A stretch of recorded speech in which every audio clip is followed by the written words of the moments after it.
Pertama-tama saya ingin menyampaikan penghargaan dan apresiasi yang tinggi atas kerja keras Polri beserta seluruh jajaran TNI, jajaran pemerintah, dan seluruh komponen masyarakat dalam menangani COVID.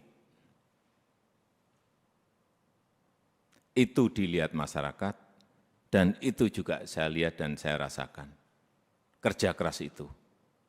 Dan hasilnya juga sangat signifikan. Sampai hari ini, yang mendorong paling kuat memang adalah dari Polri, telah 440 juta dosis vaksin yang telah disuntikkan kepada masyarakat. Dan hasilnya pandemi COVID mereda. Dan hasilnya ekonomi kita bisa tumbuh 5,44%. Dan hasilnya indeks kepercayaan masyarakat juga menempatkan Polri di puncak teratas pada saat itu. Tetapi begitu ada peristiwa FS,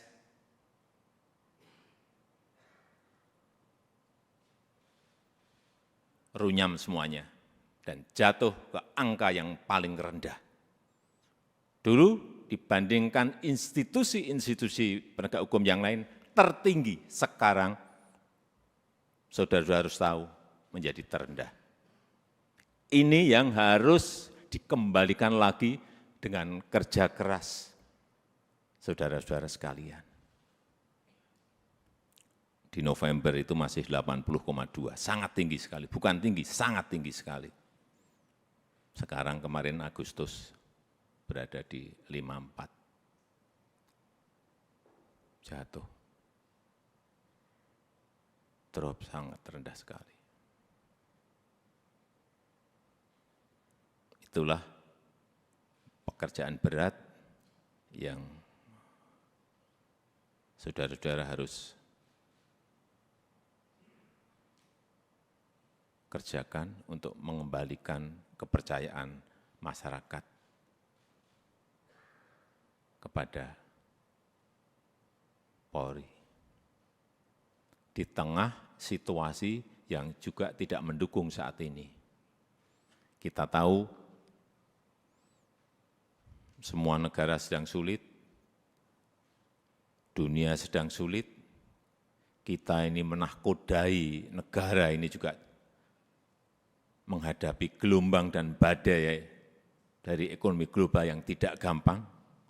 Perlu saya sampaikan, 66 negara berada pada posisi rentan, 345 juta orang di 82 negara sudah masuk menderita kekurangan pangan akut.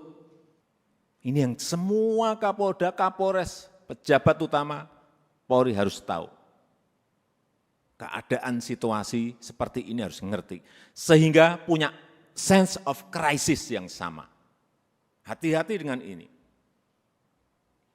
Hati-hati. Oleh sebab itu saya ingatkan masalah gaya hidup, lifestyle. Jangan sampai dalam situasi yang sulit, ada letupan-letupan sosial karena adanya kecemburuan sosial ekonomi. Kecemburuan sosial ekonomi, hati-hati. Sehingga saya ingatkan yang namanya Polres, Kapolres, yang namanya Kapolda, yang namanya seluruh pejabat utama, perwira tinggi, ngerem total masalah gaya hidup. Jangan gagah-gagahan karena merasa punya mobil bagus atau motor gede yang bagus. Hati-hati, hati-hati. Saya ingatkan hati-hati. Masanya yang lalu-lalu sudah usai. Teknologi sekarang ini menyebabkan interaksi sosial berubah total. Sosial media bisa mengabarkan bukan hanya TV, bukan hanya media cetak, media online. Pribadi-pribadi kita sekarang bisa menjadi surat kabar, bisa menjadi media yang setiap saat bisa memunculkan perilaku-perilaku kita sehari-hari kayak apa. Meskipun sembunyi-sembunyi. Saya terlalu banyak mendapatkan laporan. Sehingga kembali lagi, gaya hidup, urusan kecil-kecil, tetapi itu bisa mengganggu kepercayaan terhadap Polri. Urusan tadi, urusan mobil, urusan motor gede, urusan yang remeh-temeh aja. Sepatunya apa, bajunya apa, dilihat masyarakat sekarang ini. Itu yang kita harus mengerti dalam situasi dunia yang penuh dengan keterbukaan. Dan keluhan masyarakat terhadap anggota Polri kita, ini tugas saudara-saudara semuanya. Jadi keluhan masyarakat terhadap Polri 29,7% itu ini sebuah persepsi karena pungli. Tolong ini anggota-anggota semuanya diredam untuk ini. Sewenang-wenang, tolong ini juga diredam pada anggota-anggota. Pendekatan-pendekatan yang represif, jauhi. Mencari-cari kesalahan, nomor yang ketiga 19,2%. Dan yang keempat, hidup mewah yang tadi sudah saya sampaikan.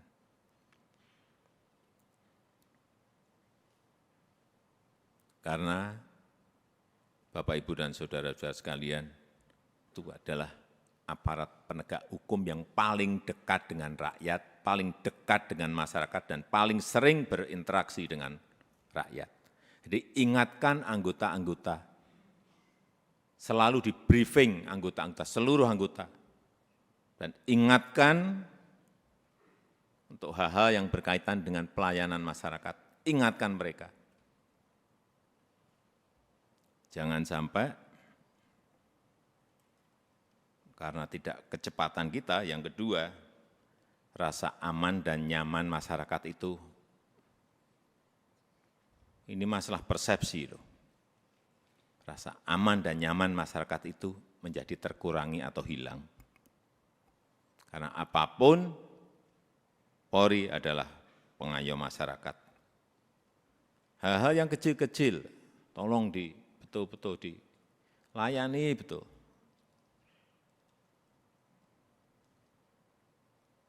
Masyarakat kehilangan sesuatu, harus direspon cepat.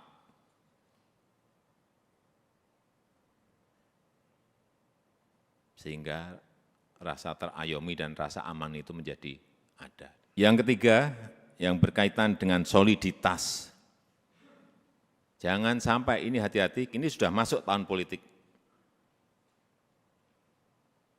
Karena pemilu sudah berjalan tahapan pemilu sudah berjalan sejak Juni yang lalu. Harus ditunjukkan soliditas di internal Polri dulu. Rampung, kemudian soliditas Polri dan TNI. Itu yang akan mengurangi tensi politik ke depan. Soliditas. Harus ada kepekaan. Posisi politik ini seperti apa sih? Karena saudara-saudara adalah pimpinan-pimpinan tertinggi di wilayah masing-masing.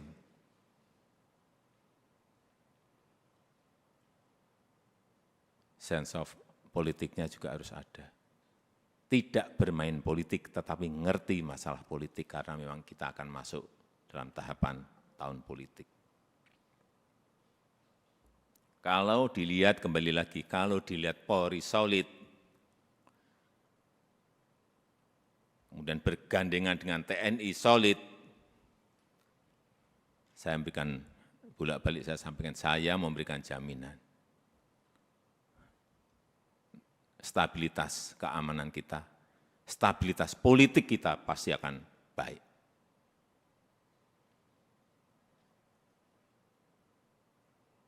Enggak ada yang berani coba-coba.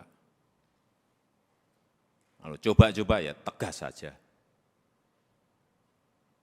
Yang keempat, yang berkaitan dengan kesamaan visi.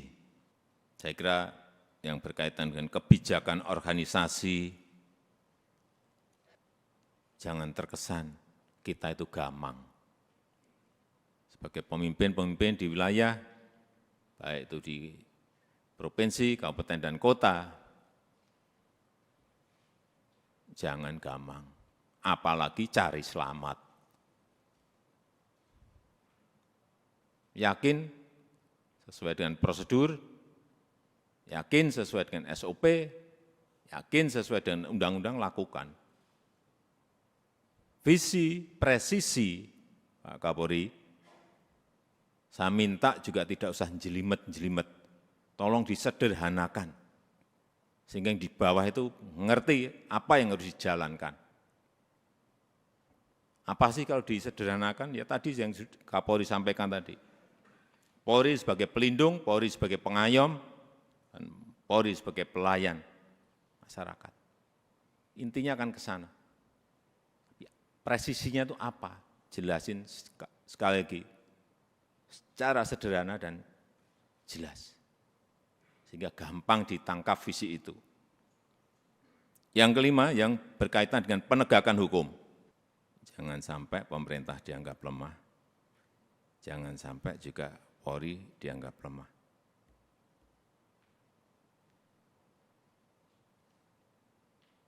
Saya sudah perintahkan kepada Kapolri saat itu urusan judi online, bersihkan.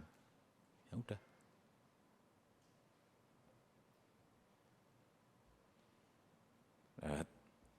Saya enggak usah bicara banyak. Saudara-saudara tahu semuanya, perintah ini tahu.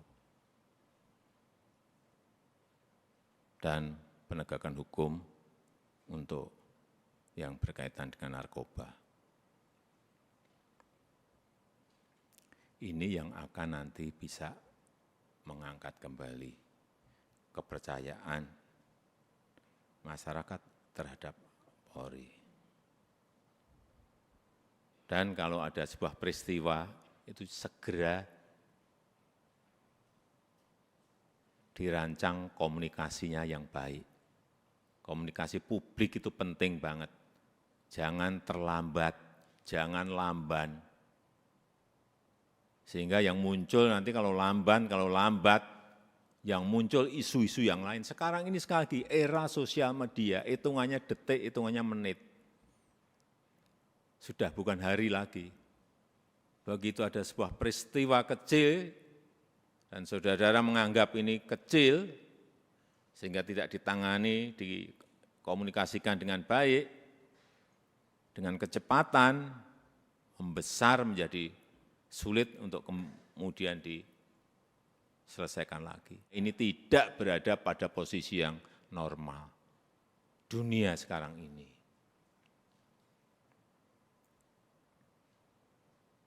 Sehingga gampang sensitif dan gampang tersulut. Untuk menumbuhkan optimisme harus menciptakan hal-hal yang baik, dikontra dengan itu, dikontra dengan prestasi-prestasi, dikontra dengan komunikasi yang baik.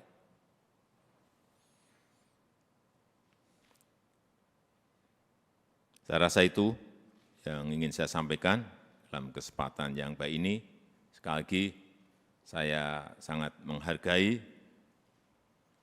kerja keras saudara-saudara sekalian dalam penanganan COVID yang lalu, dan kita harapkan dengan kekompakan, dengan kesolidan di Polri, di internal Polri, kemudian bergandengan dengan TNI, saya percaya apa yang tadi saya sampaikan bisa kita lakukan dengan baik.